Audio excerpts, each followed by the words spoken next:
आयपीएलमध्ये एखाद्या संघाचे नेतृत्व करणाऱ्या सर्वात वयस्कर 5 कर्णधारांबद्दल जाणून घेऊयात.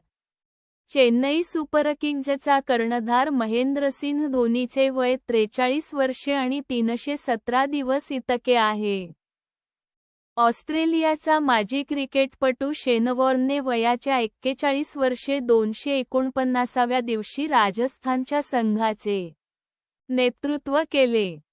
विस्फोटक फलंदाज आणि यष्टिरक्षक ॲडम गिलक्रिस्टने वयाच्या 41 वर्षे 185व्या दिवशी आयपीएलमध्ये कर्णधारपदाची जबाबदारी पार पडली. या यादीत दिल्ली कॅपिटल्सचा तडाखेबाज फलंदाज फाफ डू प्लेसिस चौथ्या स्थानावर पोहोचला आहे. फाफ सध्या 40 वर्षे 312 दिवसांचा आहे. राजस्थानचा मुख्य प्रशिक्षक राहुल द्रविड या यादीत 5व्या स्थानावर आहे. द्रविडने वयाच्या 40 वर्षे 133व्या दिवशी आयपीएलमध्ये नेतृत्व केले.